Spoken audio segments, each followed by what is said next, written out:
Why does history matter when the present is so urgent?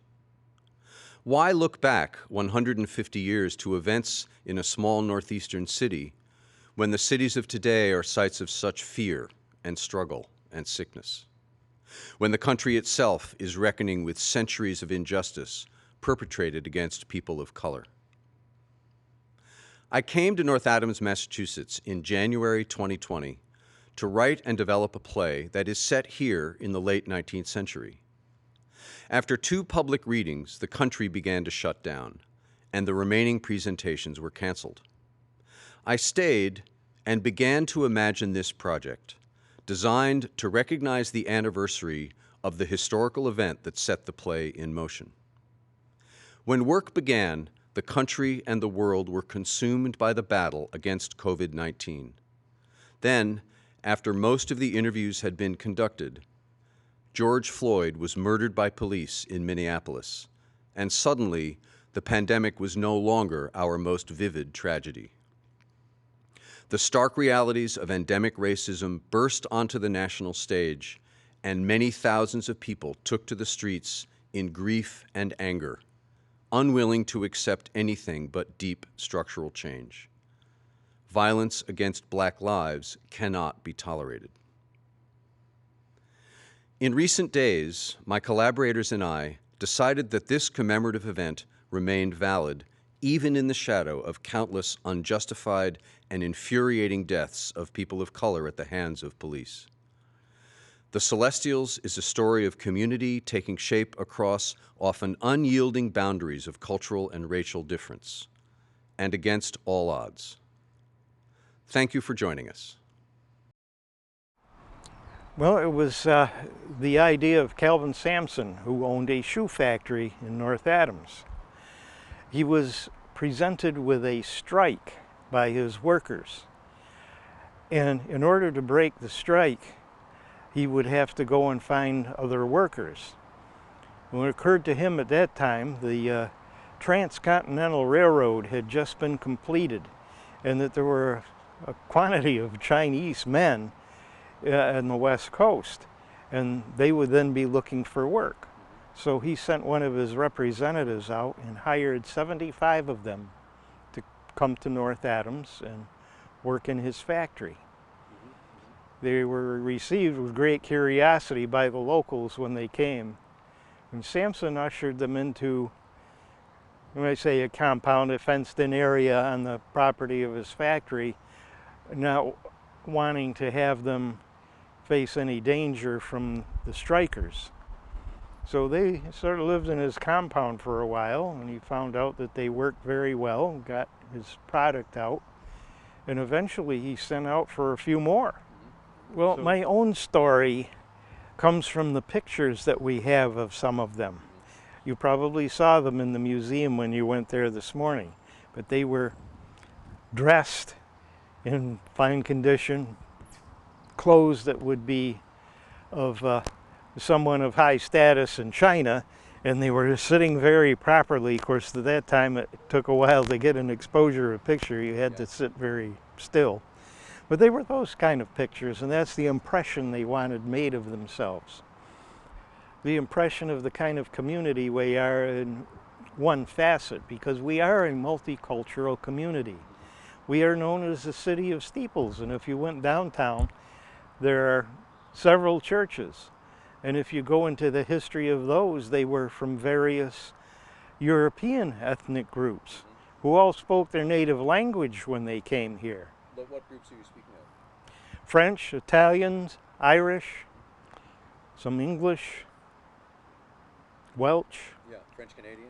French-Canadian. Yeah. So we had all of these, because we had the French church, the Irish church, the Italian church. That's what they were known as locally. Yeah. Also by their names, but and this was just one facet of it, and it's unusual because here are people that came here from halfway around the world. Just my own look at it is, of course, that was a labor movement, and that was an important thing in the development of our whole country, the labor movement. So this is a history of Americana as it happened here. We did not study local history when I was growing up. Nowadays, when our daughter went to middle school, Fran Flaherty, who's on our board, taught local history. We also bring the children in here all the time now. Third grade, according to the social studies frameworks for Massachusetts, they study local history. And so all the third graders, we get bus money and we bring them in every year. So they're familiar with these aspects right away. I do not recall anything about it until we, as he said, we moved here back in '79. And right after that, Ruth Ann came to North Adams. Her first book came out in '88. So in the early '80s, she came to North Adams to do some research. And then she had programs at the public library. She stayed in the house at the corner of our street, which was Audrey Sweeney's. She was on the board of the college. She was also on the commission. And I met her then when she came from California.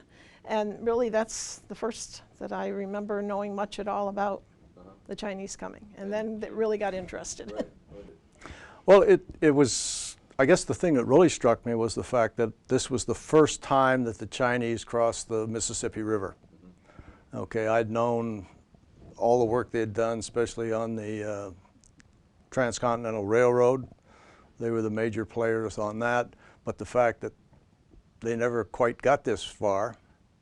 And then, of course, the fact that after they got this far, it now became, instead of no Irish need apply, it became no Chinese ought to be here.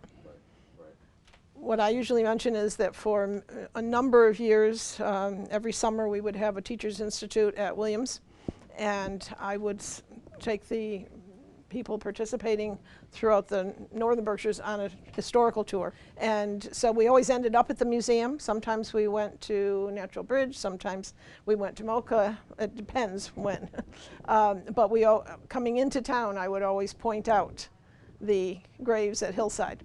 And people would just be amazed and say, really, they're up there? We're surprised. We didn't think that they would be accepted. I said, it seems once they got here.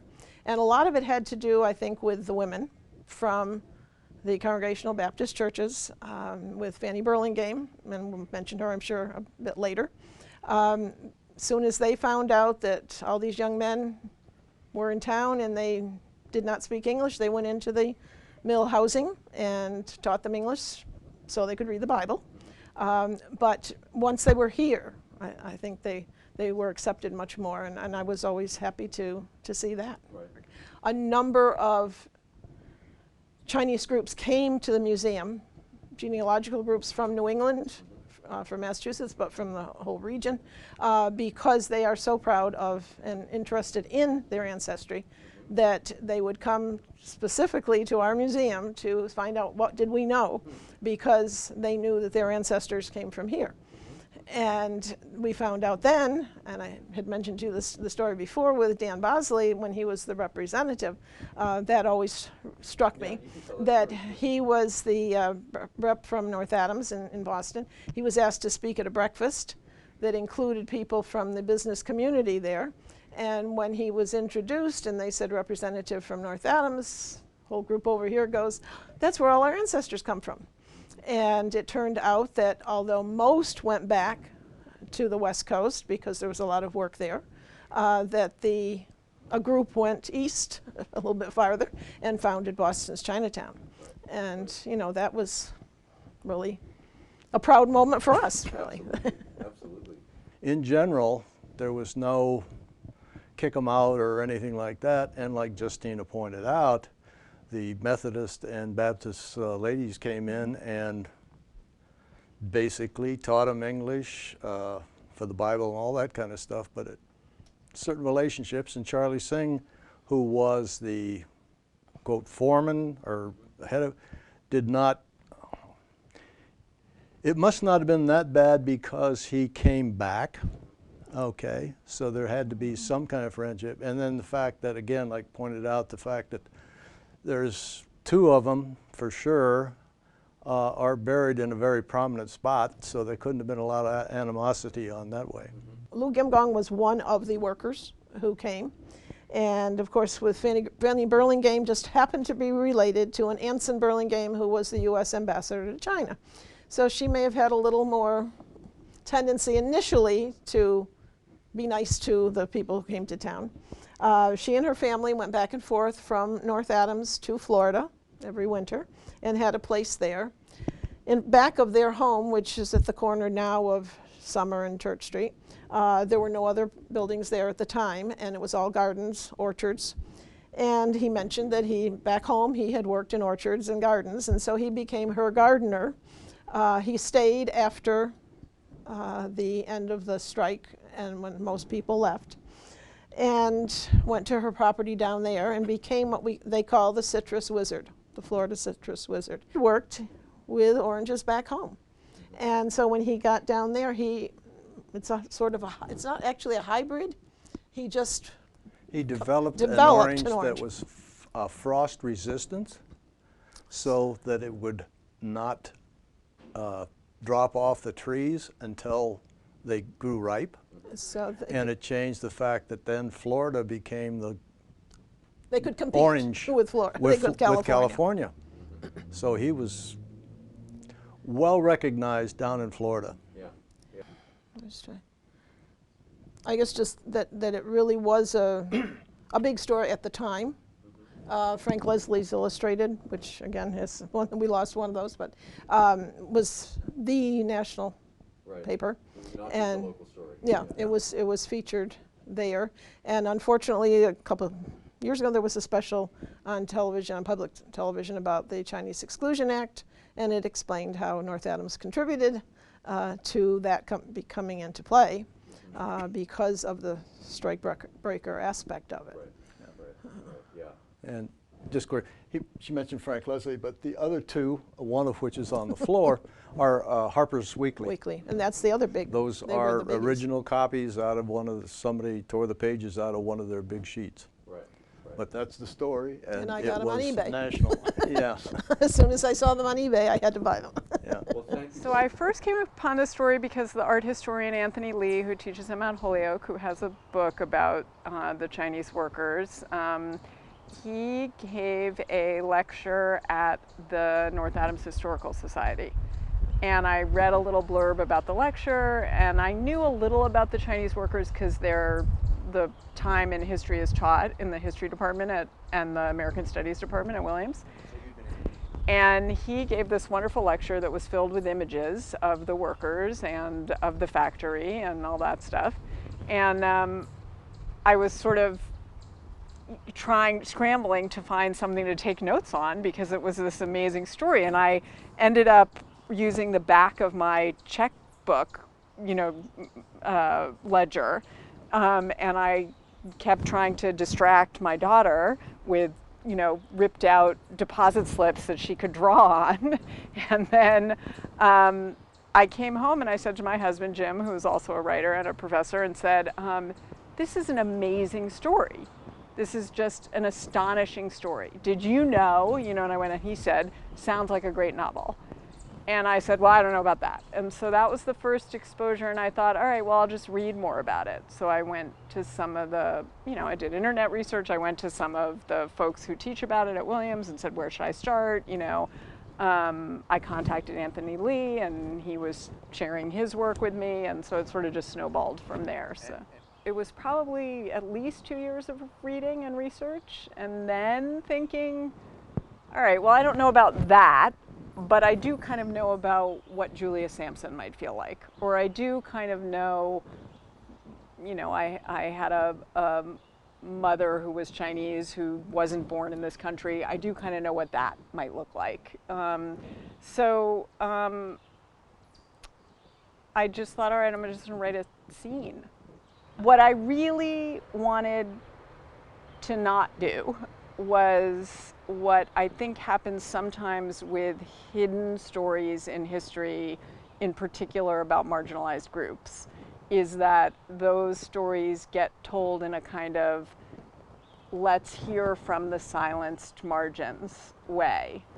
And what happens, I think, in the writing or in the creation of stuff like that is that the creator binds him or herself up into having to make that group saint-like. because the idea is, look how terrible it is that those voices have been marginalized. So it wasn't that I didn't want to bring front and center some of the voices of the Celestials and of Charlie, but I wanted them to be flawed human beings. And I didn't want the thrust of the whole thing to be, here's a story you oppressive demographics in power have never heard because you're not paying attention to the margins. That might be why we hadn't heard that story, but that wasn't the central interest of the story for me. It was more, this is a story I hadn't heard. I want to try to tell this story without going in with preconceived notions of who were the good guys and who were the bad guys and who we should listen to and who we shouldn't listen to. The idea was sort of like, let's try to listen to everybody in this weird little experiment that happened here, this hermetically sealed town. I mean, it was already hermetically sealed, sort of, but, you know, injected with this very different kind of group. And what happens to both sides of that equation, or all sides of that equation. Because of course it wasn't just natives, right? There were other immigrants here, you know, that kind of thing. So the photographs that the workers took of themselves, these individual portraits, I had copies of them sort of around my study space. And I was very keenly aware from the beginning of the project that I owed them a certain kind of rigor in terms of telling this story. That's different than I owed them turning them all into saints, right? So I owed them telling the story as both factually and imaginatively as I could. So I was not writing a history, so I did not feel any pressure to only write the facts.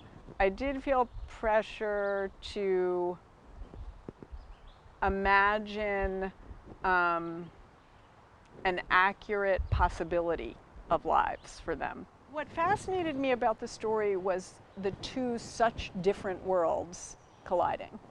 So again, this very New England town with 8,000 churches, right?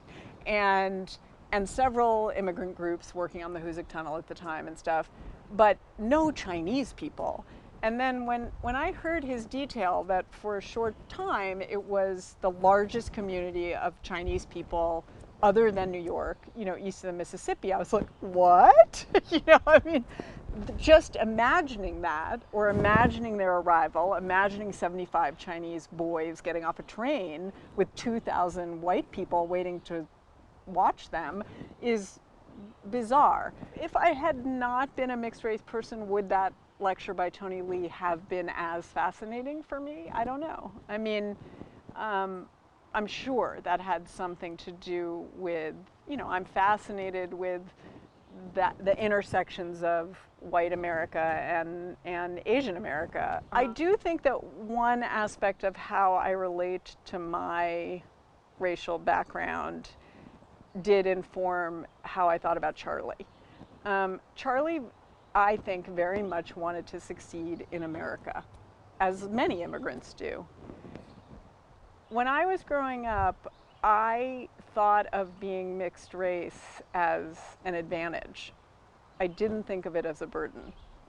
And that isn't because I didn't get teased about it or, you know, singled out for it, but maybe because I grew up in New York, I felt like being different was good.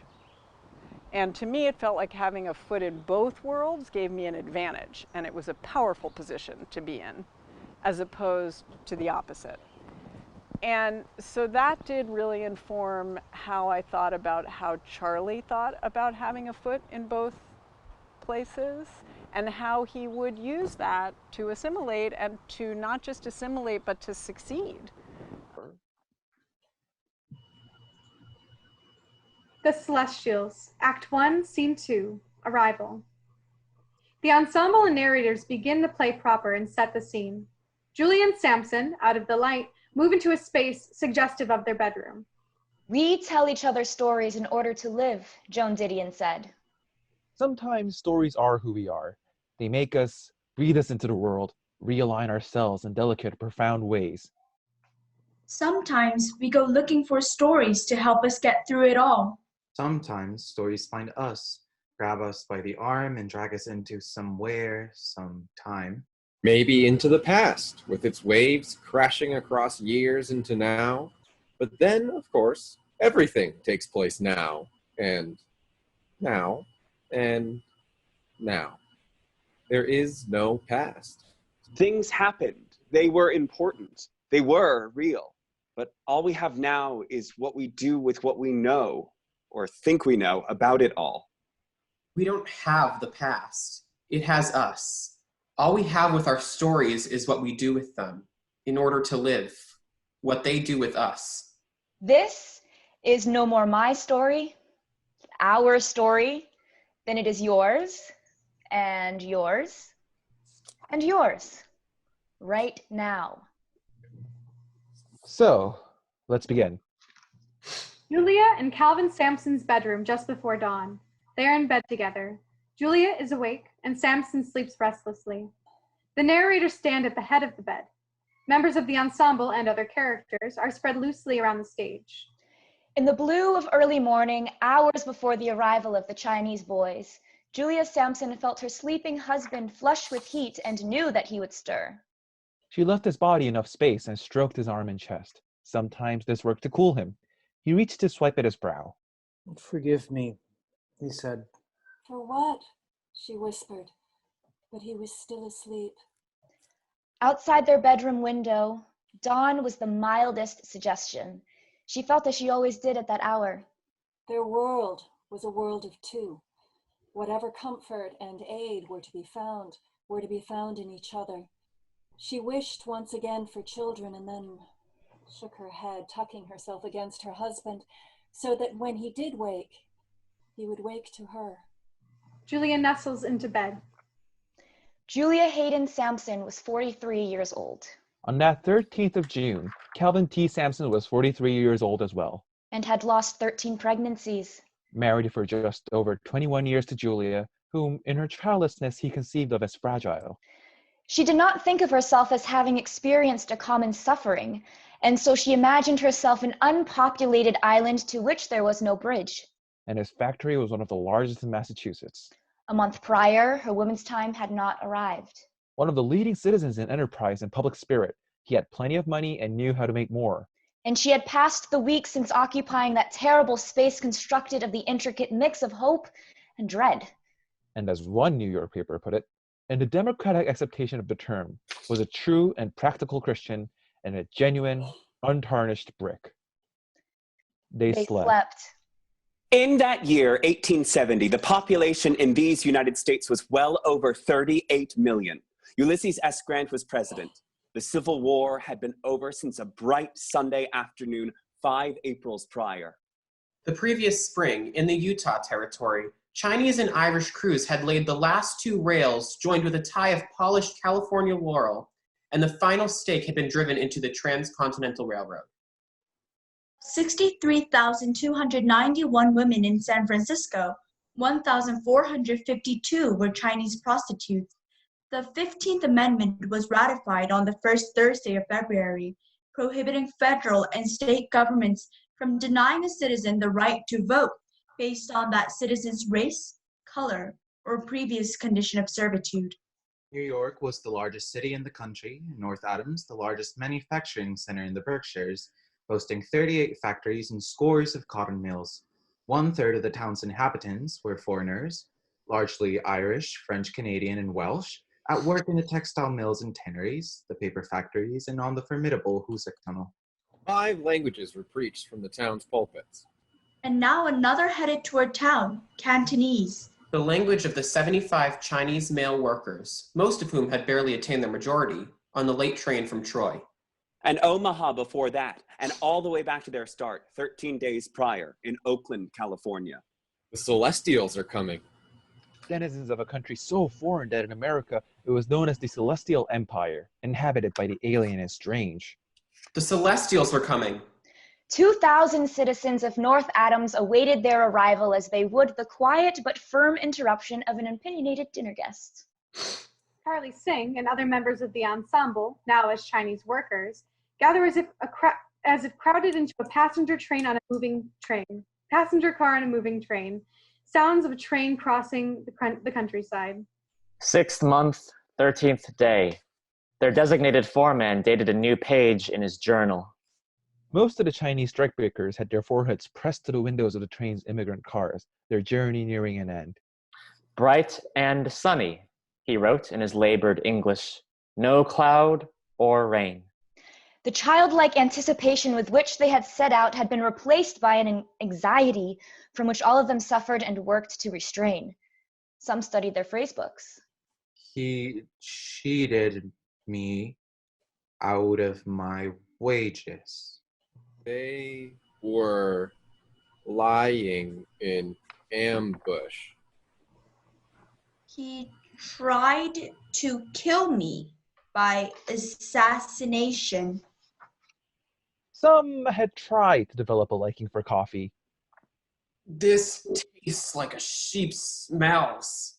How could they trust anything from the hands of these foreigners with the complexion of the shark's belly, whose men and women sat across from each other, their shoes touching? Many of them believed that Americans walked in the formation of geese.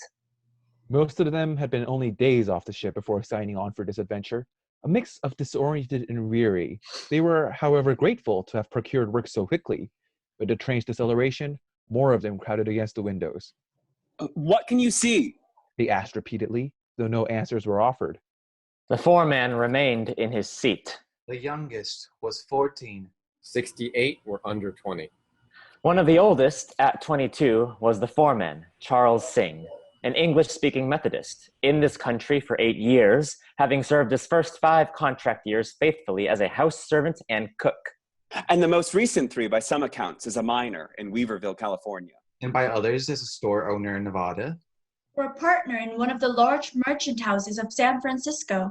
He had in his baggage a letter of credit from his San Francisco pastor to the clergyman in North Adams in the approved way. And he would, the following Sunday, relate his experiences as a new member of the Methodist Church to a full congregation. Just east of Omaha, the train had been met with protesting onlookers, and an Irishman had mounted a car and stared at the Chinamen for several minutes. They had stared back. And Charlie had said, "What you doing?" The Irishman had answered, "I come to look at the Chinaman." "Well, look and go out," Charlie had said. From the middle of the car, George Chase, Sampson's superintendent, wondered how and when to intervene. His employer had given him no instructions regarding such a situation. The Irishman took a step toward Charlie. "I'll go out when I damn well please," he said. Charlie said, "You will go." The other workers watched as one would watch animals in a zoo, drawn by the drama of gesture. "I will not," the Irishman said, presenting a revolver. Charlie pulled his own revolver. And Chase watched him back the man out of the car as a boy playing Indians might back his surrendering father down a sloping front yard. When the train was once again rattling along, he asked Charlie how he had been sure the man would withdraw. And Charlie replied that Americans always found it surprising to see an Asian man wielding a large gun. In those few seconds of surprise, much could be accomplished. Yes, Chase agreed, but ever the pragmatist added, yet it could have gone quite the other way. "Of course," Charlie said, not disrespectfully, and returned to his meal. The train approached nearby Troy, New York. It was an unusually mild afternoon, a breeze from the north swaying the elms on the hill above the station in North Adams. As 19-year-old Alfred Robinson worried the rock he had slipped into his pocket. His fellow Crispins were 300 strong on the south end of the passenger platform. The Order of the Knights of St. Crispin was a force to be reckoned with, the largest union in the country. 40,000 members in Massachusetts alone. And on this day, they were joined by their brothers from 5 other local shoe factories, all staging sympathy strikes. If Mr. Sampson had refused to recognize their strength so far, he wouldn't be able to ignore it for long. On October 2nd, 1869, Sampson signed the deed for a 3-story brick building at the corner of Marshall Street and the north branch of the Hoosick River. The renovated creation was the largest shoe factory in North Adams, producing over 14,000 shoes per week, employing 150 full-time workers. But by the spring of 1870, Sampson was forced to call the bottomers into the receiving room, tell them he had just come from the market, which was rather dull, and that he needed to pay them $1 less per case, perhaps for 6 or 8 weeks, and then he would put them back to full-time pay. The Crispin Lodge had then met, and a committee was chosen to tell Mr. Sampson that if he did not want to make shoes and would rather shut down, they were perfectly willing to work again when business revived and he could pay the old wages. He seemed very well pleased, and the workers thought the situation settled. But it was a few days before they heard of the recruited workers from Boston. The local Crispin louts waited only for the recruits to step off the train before intimidating them back from whence they had come. They put aside their lapstones and their reason once again, asking for shorter hours, an 8-hour day, higher wages, a raise from $1.70 a day to $2, the right to dismiss workers who were delinquent on their dues, and access to the company books. Boys, if you continue your idleness, you will never again work for me, he responded. Why? Are you quitting business? Alfred Robinson said. If I am to fight an enemy, my batteries are masked, and I keep them masked. It is for you to stay and work. I've made my last proposition, and shall do no more. The Crispins had presented their ultimatum at 10 in the morning. At 15:15, Sampson showed Chase, his superintendent, a newspaper clipping describing the successful use of Chinese labor in a San Francisco shoe factory, and asked if he could be ready for the afternoon train to the west. The Celestials are coming. Daniel Luther passed Alfred a stumpy wooden bat. Sampson swore to annihilate the Crispins in 5 years. He would do it in 3. There wouldn't be another union strike in North Adams in any industry for 10. Many of the Crispins, of course, were without their families, but that had been their choice. The apartment shared by Alfred and Lucy. They looked forward to a family happiness that for orphaned Alfred and his soul sister Lucy was too painful even to use as the stuff of fantasy. His brothers joined as a means to earn a better life. My Alfred joined as a means to a life at all. We happy few, we band of brothers, his sister's closest friend, Ida, had sometimes said when he was heading off to a lodge meeting. He knew neither whose words she spoke, nor what intention she had, and he found himself each time unclear as to what his response should be. Ida stood across the street from the passenger depot and could see Alfred, itchy with anticipation, growling and murmuring with those other boys. Her mother had not been in favor of this trip. She had not been moved enough by the misfortune that dear Lucy Robinson, a friend, for years and years had suffered. Because pray, what had Lucy expected? What had she imagined could have come of following the headstrong older brother of hers? Alfred, Ida's mother insisted, had always had looks, but not much sense. Ida believed him to have neither, but Lucy adored him, so Ida tried to as well. To work alongside foreigners in the wilds of that northern world, blasting their way through mountain rock that God had obviously not created for anything like a tunnel. It had been foolish. But Ida's father had touched his beautiful wife with his farmer's hands and settled her as he would a horse, pointing out that Lucy and Alfred had taken the best option they had. When we're tested, her father had said, God hands us some of what we need, and it's up to us to mix up the rest. Ida was not one to seek out violence. She would have preferred to remain in the stifling tenement apartment where Lucy, even several months after the attack, in that darkened alley nearby, still lay on her single bed. When Alfred had left that afternoon, secreting the rock he was sure neither girl had seen, Lucy had begged her to follow him. Who knew what would happen when the Celestials arrived? Keep him safe, Lucy had entreated. For me. And Ida had had no choice. Sampson stuffed 6 pistols into the pockets of his suit trousers and greatcoat, checked on the small army of constables he'd hired to meet the train, and took a carriage to Eagle Bridge, where he would climb aboard and ride with his new workers into North Adams. The spectators filled the passenger and flight platforms. They lined State Street and Main, blocking the doorways and first-floor windows of the Richmond House.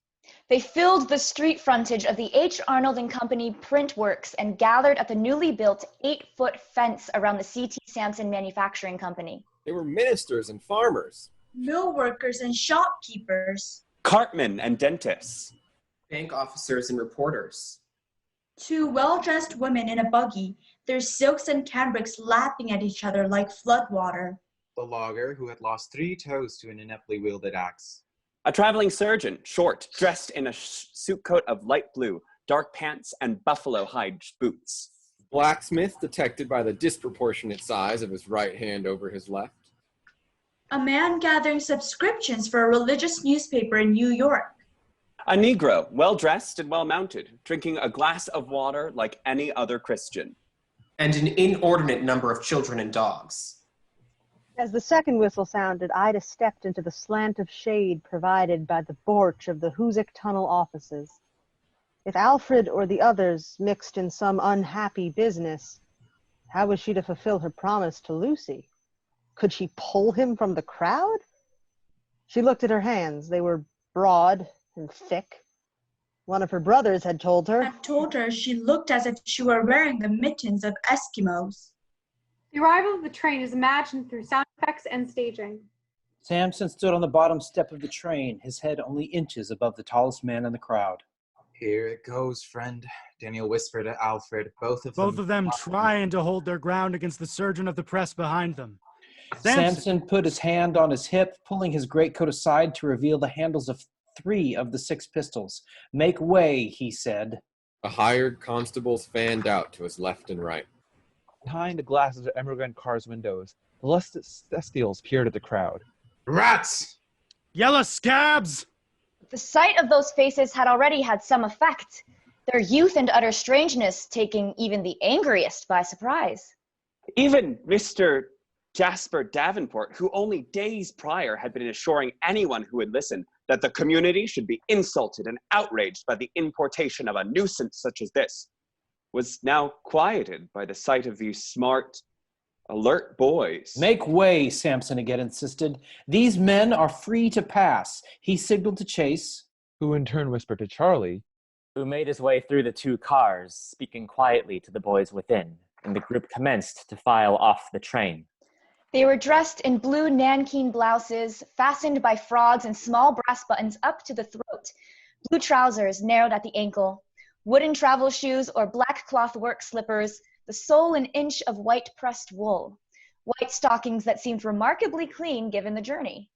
The tops of their heads shaved and oiled, their queues shiny and long against their backs, evidence of the care they had taken to maintain their habits despite the rigors of the crossing. Although the Crispins wished all kinds of bad luck to Sampson, their hands remained in their pockets, fingering the small few coins left from their last pay, and the crowd parted, a mix of curiosity and disappointment already washing away the dangerous anticipation like river water receding from a floodplain. They were nearly hypnotized by the sight. The boys move along in pairs, arm in arm. And Ida's first sight of Charlie was of a neat, intelligent-looking man with full lips and sparse eyebrows, his slight hand against the well-stitched blue cloth of his fellow worker's shirt sleeve. He passed within 4 feet of her, and the sight of his hand, soft-looking and mildly doughy, like a child's on the verge of leaving infancy behind, filled her mind. "Why are you blushing?" asked Alfred. "I'm sure I don't know," she told him, hoping to free the heat from her chest and neck, but taking solace in the fact that she was speaking the truth. Scenic focus transitions back to Julia's bedroom, but the street scene does not vanish. She sits at a table with a writing slate. You hear sounds of the crowd some distance away. Julia Sampson heard the commotion of the crowd during its short time on Main Street. Before her was the writing slate she had used as a girl. She wet a fingertip dusted with a chalk. The outside world alarmed her. She imagined her husband at the head of that large crowd. In the bottom left corner of the slate, she wrote the word husband. In the bottom right, she wrote child. The outside world fell silent. At the top of the slate, she wrote mother, and then drew the lines of an even triangle between the words. Without a child, she would never be at the head of her own humble crowd. Without a child, they would offend geometry. The fierceness of her desire unnerved her. It was not that she could not imagine losing this child. It was that she could imagine it too well. She would become a stranger to herself. 2 blocks away, Sampson was issuing more orders. This time This to time William to P. William P. Hurd. Hurd, local photographer who was setting up his glass plate camera and heavy tripod on the factory south lawn, making ready for a photograph. Sampson ushered the 75 Celestials out the back door of the factory and spread them across the south walls of his formidable brick building. The boys were baffled. They had not even had time to change out of their travel clothes or wash their faces. The tea water had been put on, but not poured. The low light meant that the exposure time was long. Sampson paced behind the camera, and Hurd agonized that the man's tread was making the camera tremble in minute but disastrous ways. The photograph would be, as most of Hurd's work was, lacking. And the many magazines looking for images of the Chinese in the months following their arrival would not choose this one. What was the point of having gone to this expense to show the world what he was up to if the world would not look? But the world is looking, Julia would remind her husband. The Chinese boys, stiff and tired from their journey, hard against the American bricks in their dusty clothing, would remember the photograph more than they would remember anything else from that day. Alfred thought he knew just what Sampson was doing. The man was saying, as clear as if he had written a letter, "Take note, Crispins. See here what I have done to you and yours." Ida would remember this day for Charlie's hands. Alfred would remember it as a symbol of all he was still yet to lose. Lucy, as the first day in months she'd had an hour to herself. Charlie would remember it as yet another beginning. And Sampson would remember the weight of those pistols beneath his belt. And Julia would remember it as the day she lost her 14th child. And as the beginning of the small, hidden path to the 15th, the one who lived. And no matter where her mind traveled, it would always end in the same place. The smell of wet earth, the heft of something larger, the cousin sensation to the one she sometimes experienced in church. As if God's hand had reached down to lay itself across her brow, as if he were telling her to close her eyes, because he had for her a wonderful surprise. End of scene. When I first read The Celestials, I wasn't sure what had really happened and what hadn't. I became invested in the characters' destinies, real or not, and captivated by the circumstances that brought them together. I chose to develop this play here in North Adams because this is where the Chinese disembarked 150 years ago. I wanted to honor that fact and the history surrounding it, though my play, like the book from which it was adapted, wasn't entirely fact-based. But the real history matters, especially in this city. In that context, the character Charles Sing, foreman and translator for the Chinese workers, loomed large. In the book and in real life, he married Virginian Ida Wilburn, with whom he had a large family. We know some of what he did. Was there any way to know what he was like? I had the opportunity to speak with 4 of Charlie and Ida's descendants, thanks to contacts Karen made during her initial research. 3 of them have been friends since childhood, sisters Lisa Newkirk and Susan Castagna, and their cousin Erica Evans. Charlie and Ida were their great-great-grandparents through their oldest son, Herbert Sing. Herbert was born in North Adams in 1878, 4 years before the Chinese Exclusion Act, which barred Chinese workers from entering the United States. Bob Lake is one generation closer to Charlie and Ida. Bob's grandfather was Charlie and Ida's youngest son, Robert. I asked them to introduce themselves. Charles Singh had, as you know, 5 children. The youngest one was Robert Edward Lee Singh. I guess they were running out of names to call people, but the children were clearly named by their mother and not their father. Robert Singh at the time, or Robert Edward Lee Singh, was my grandfather. He had only one child, my father, which was Richard Bernard, which was Richard Bernard Lake, because the name had been changed by that point. And he only had one child, and that's me. So I'm Robert David Lake. The Robert is named after my grandfather. It makes me, what's that, 4 generations from the original person we're talking about. Mm-hmm. Mm-hmm. Hi, Robert. Hi. I want to say that the 3 people you're looking at are Stanley's grandchildren. Okay. We're all Stanley's grandchildren. Okay. And we grew up, you know, just in a house where there was so much respect and admiration for our grandfather Stanley's father, Herbie, and also Charles Singh, who we always called Chung. And but even though there was so much respect and so much admiration for them, we really didn't know that much, you know, information. I met Herbie when I was about 4 years old, in his house in Queens, and I was only 4, but I do remember it because he held my hand and he brought me to his piano and he sat me down and we sat together on the piano. Lisa's my sister, and Eri is my other sister, but she's my cousin too. And we're very close. We talk a lot, and my sister and I talk a lot, almost every day. And like Lisa said, we grew up with, you know, knowledge of Chung, and I remember going to Herbie's house too, Lisa.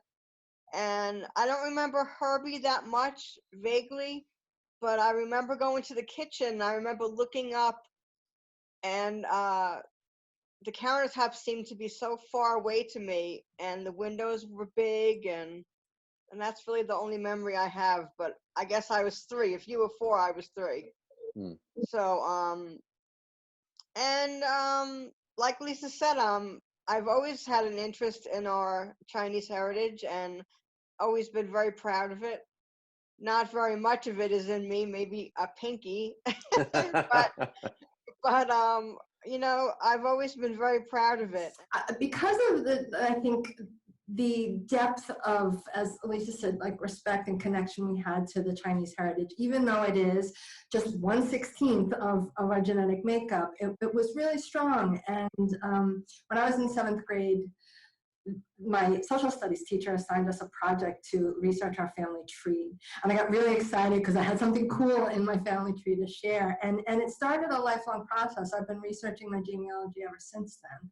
And I've come across a lot of interesting things. And because of that, it gave me the opportunity to meet Karen and work with Karen and my aunt in helping her with her research for her book. And it was really, really neat to meet her and see that come alive. I recall you have a sense of family, probably because they had a tremendous sense of family, of who they were and have together. I think possibly because it's a little bit of being a mixed heritage, of being Chinese and American and Southern, to be exact. You know, now they never really talked very much about being Chinese or part Chinese. Okay. I don't know why we changed the name from Singh to Lake, but I think Herbie did that when he was old. When he was older, maybe, I think he went to Yale, had a bad experience there.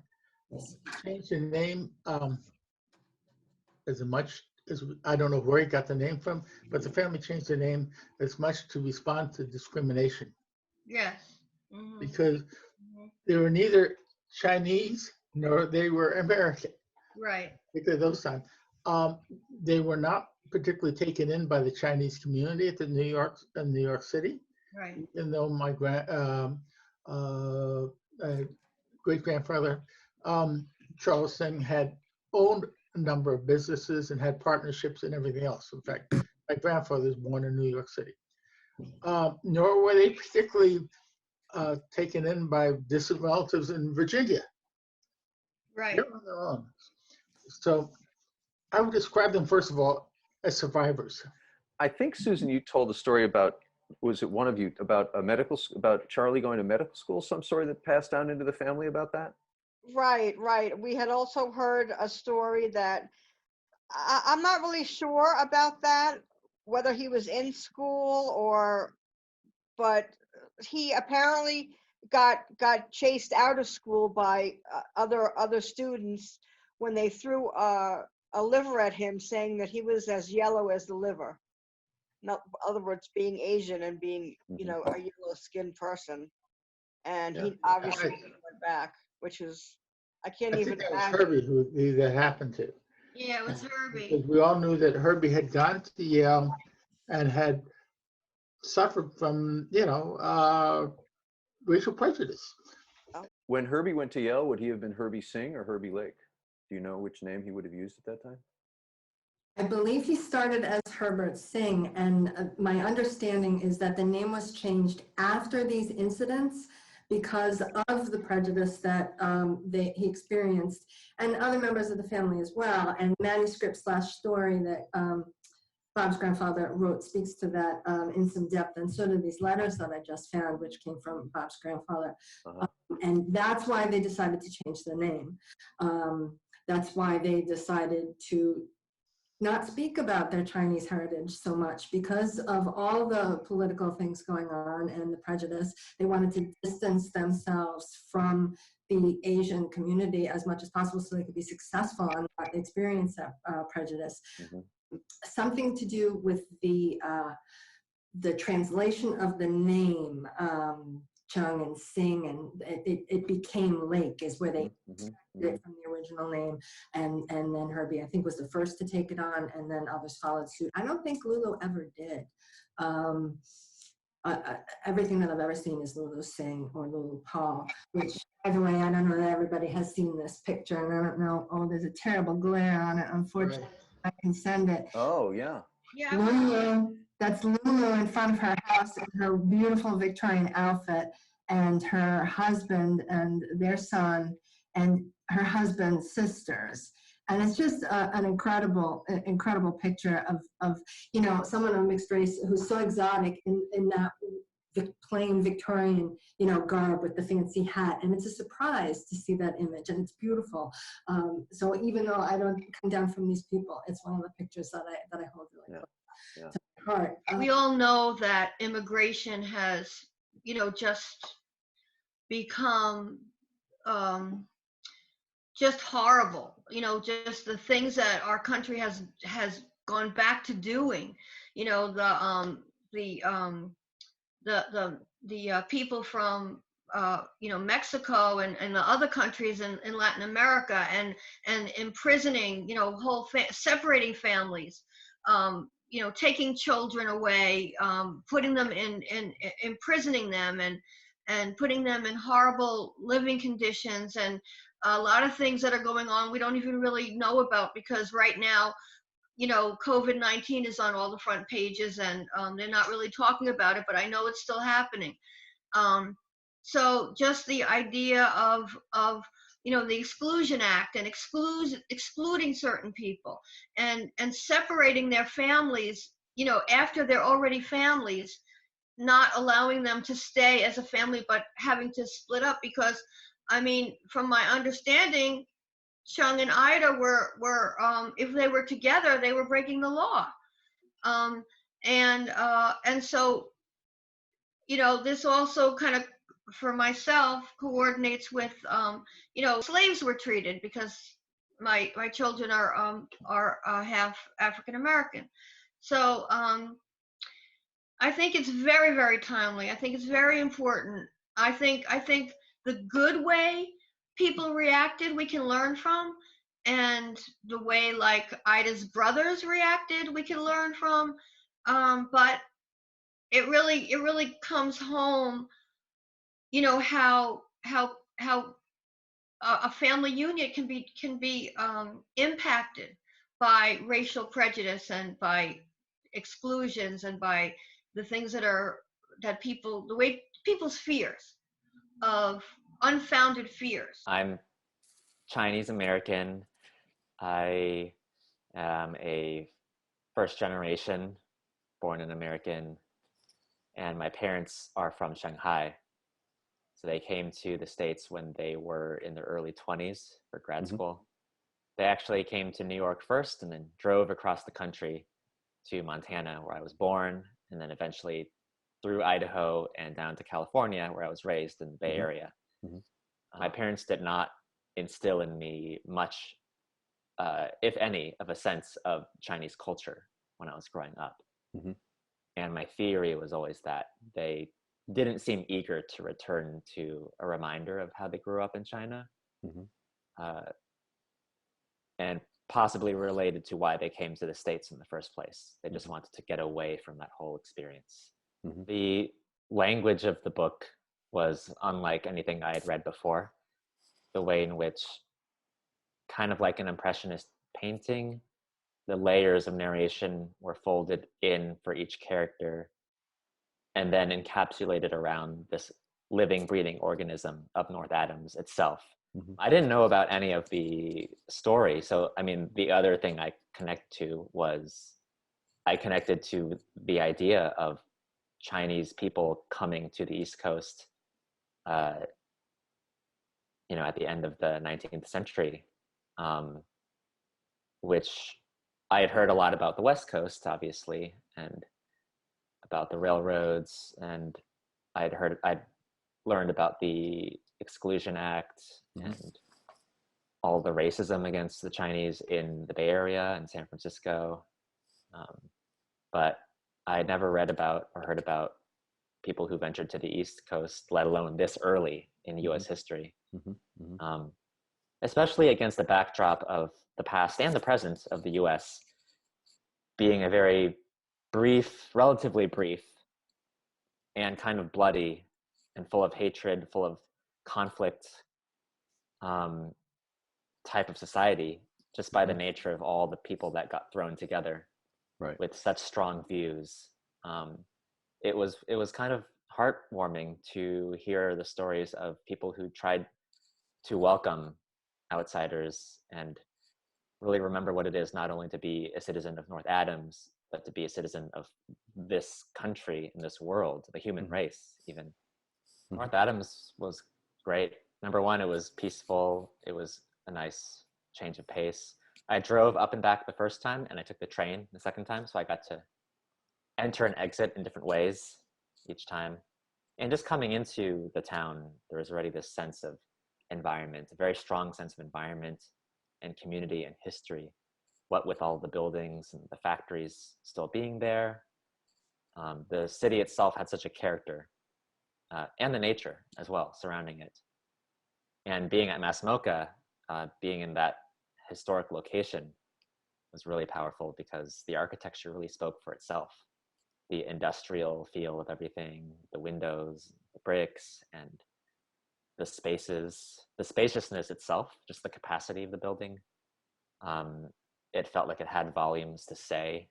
It had so much that it could tell me that, yeah, this is a place where people worked.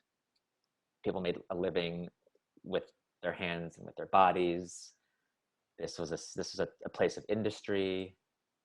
And that's something that I don't always have a strong sense of, I guess, just swept up in the city life. And I deal with ideas a lot. So I guess in a word, North Adams feels very tangible and concrete.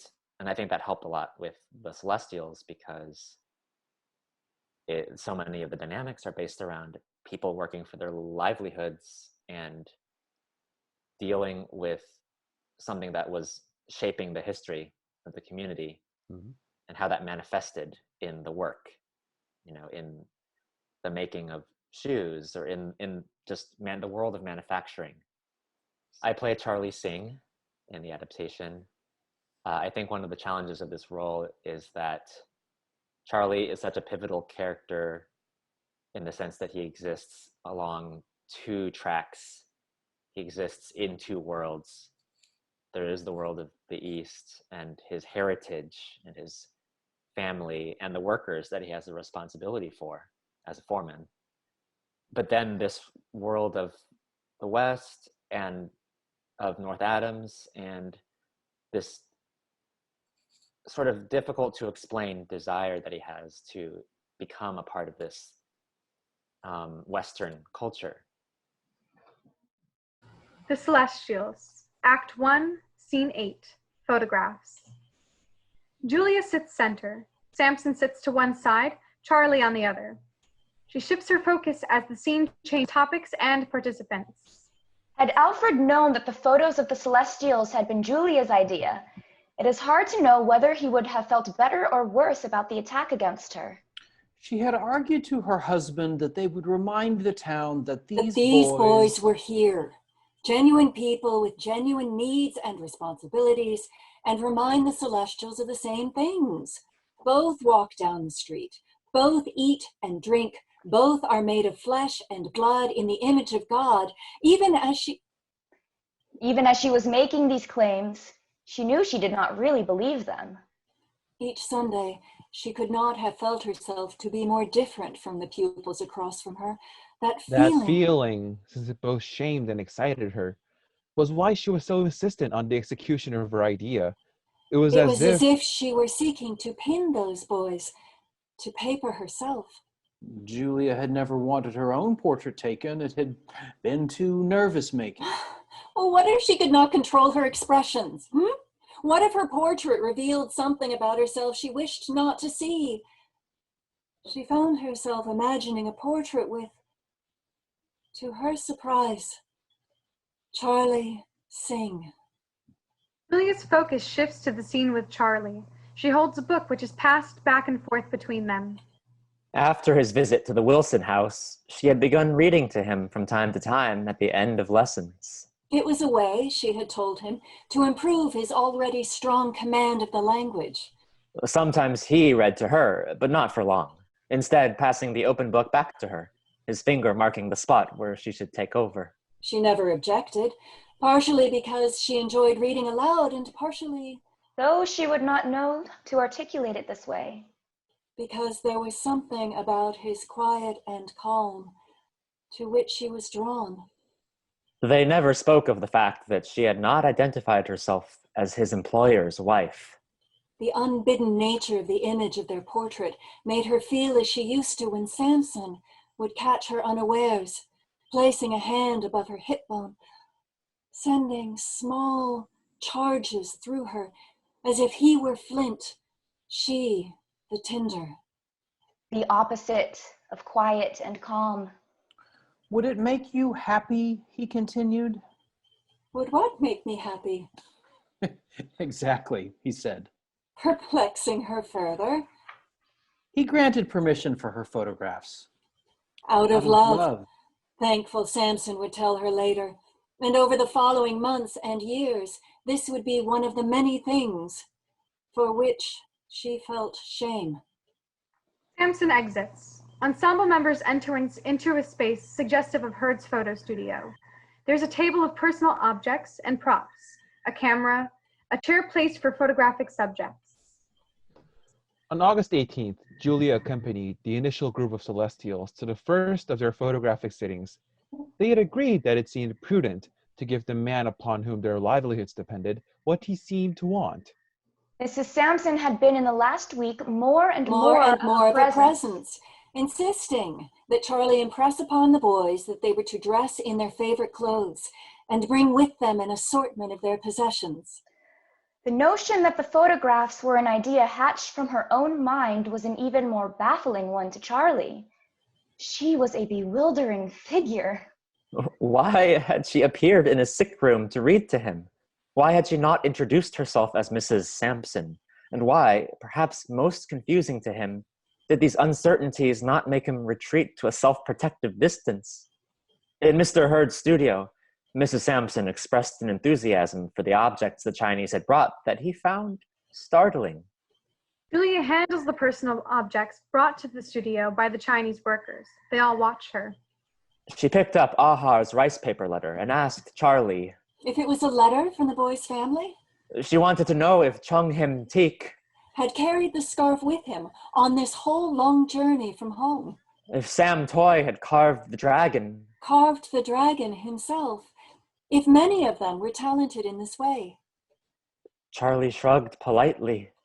Usually, this kind of hysteria made him shut down, close as many of his watertight doors as possible. But in Mrs. Sampson, he realized with some mystification, it made him want to coo at her until she stilled and calmed. You know them not at all, Mr. Foreman. He knew none of the boys' stories. He was not even confident of all their names. He could not have listed their home villages. Was this something he should be working to remedy? It had never occurred to him, because, of course, Charlie shared the guilt of everyone who had ever referred to the boys as Sampson's workers, the boys, the Chinese, the Celestials. How wrong-headed to think that 75 individuals could be defined by one or two words. As Hurd welcomed him into the portrait chair and gave him simple instructions, Charlie glanced up at Julia, standing with the 5 boys behind the camera. And as he met her eyes with his own, he had the terrifying impulse to tell her about himself. Not the version he had given to the Methodist congregation, or to Mr. Chase, or to the immigration officer years and years prior, but everything he knew about himself and his life thus far, everything he understood, as plainly and clearly as he knew how to tell it. Julia felt an unfamiliar anticipation. It suddenly seemed to her the most intimate of situations. To be here, on one side of the camera, viewing someone on the other. She felt as if she and Charlie were sitting for some larger portrait, as if they occupied an upstairs room of an intricate dollhouse, and an unseen camera peered at them through the tiniest of windows. Small tremor passed beneath her skin. for the 6 seconds that Hurd removed the cap from the lens, She and Charlie held each other's gaze. Neither of them feeling as if they should look away. As it turned out, that first excursion to Hurd's studio would prove to be the lip of the gorge over which Charlie and Julia would allow themselves to fall. Focus shifts from the photo studio to Sampson's apartment in the Wilson house. The Chinese remain in the studio, posing for the same photographs Sampson now looks through. Sampson was quite delighted with the assortment of carte de visite and tintype portraits with which his wife presented him on a warm night in October of 1870. Sampson would tend to leaf through that album much less than would his wife, but that night he set aside his after-dinner cup of hot milk to further examine her gift.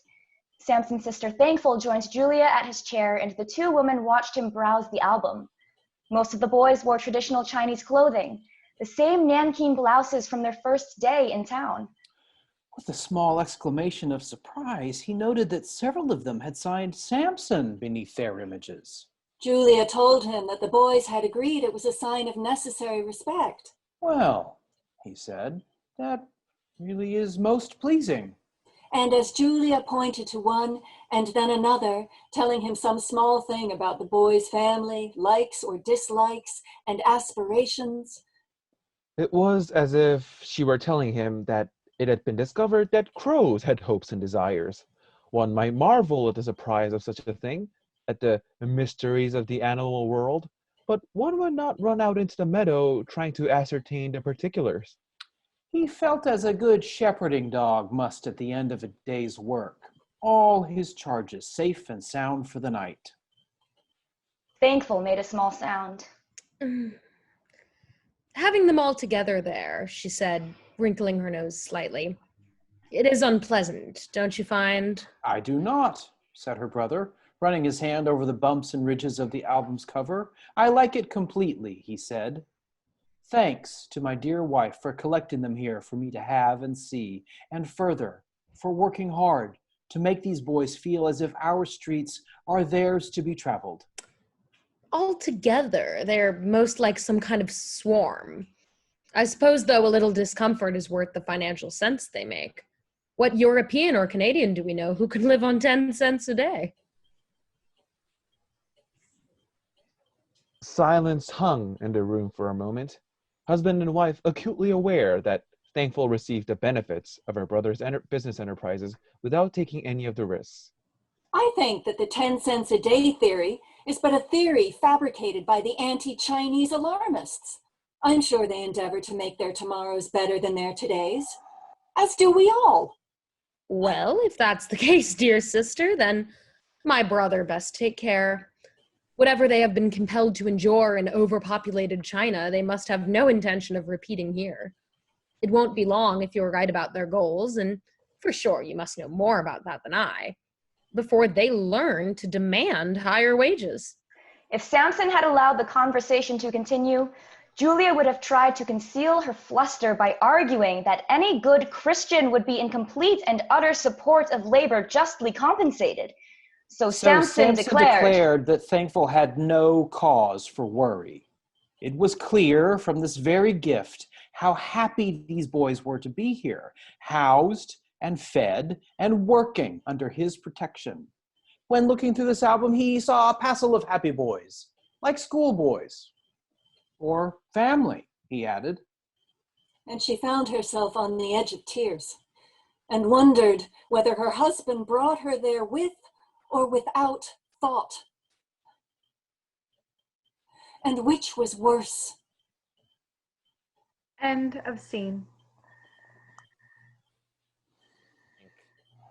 This date is an acknowledgement of how people can take adventurous steps in the name of following a dream, in the name of, dealing with the unknown, dealing with challenges, and forming who they are in all aspects of that concept. Just building a life for themselves. So it's very American in that sense. It's a very American story. It's a very American event. But in the same time, it's very global. It's very universal. I think anyone who is a human can relate to that. So this country has got its problems, but it keeps on looping back to that dream, that ideal, the reason why we exist in the first place, and the reason why we exist as people. Hopefully, What I would like to see come out of this and the impact of the celebration is point to the fact that there was good that happened here. Because obviously the events led to all kinds of things that caused the Chinese to be persecuted in this country, as this country seems to like to do, as Lisa was speaking to, with a lot of different immigrants. Depends on the year, who's on the chopping block, and that's when the Chinese were chosen. And I'd love to see somehow a cultural shift in that, so that when you say, oh, my ancestor came out from California to North Adams, and this was an event in history that had an impact on history, and he was still a good man, and this is still a good thing, and they were embraced by the community. They weren't necessarily ostracized, as you'd like to think, and there's humanity behind it. It's not just scabs coming in to ruin the American dream. That there's history and people and stories and us, and how we've come together because Herbie passed and came to Susie's mother, and so she reached out to Robert's grandfather and got letters, and we have these stories, and they've unfolded and they've impacted, and none of us would be here today if he hadn't come out from California, and it's not a bad thing. And I'd love to be able to tell this story to people now and have them embrace it. Everybody has pretty much touched on what I agree with, basically. And I think Lisa's right. It is very timely with what's going on in the country. And I think it's so important that we have to remember that we are not our governments. We are individual people, and you cannot have prejudices against people that you don't know based on their government, because that's absurd. And the best thing we can do is take each other at face value and get to know each other. We may not all have, friendships, and I'm not speaking of us as a group. I'm speaking of, communities, the world as a whole. And I just believe that it is timely, and we need to learn from it that no matter what our differences may appear to be, we're all pretty much the same. We're all going through struggles. We all have loves in our life. We all lose loves in our lives. And life goes on, and we form friendships, and friendships die, and new friendships are born. And we just have to remember that to base everything on love, I think, is the most important thing, and not to base it on fear, because fear is never a good thing, and it can do so much more harm than good. It really can. And that's about it.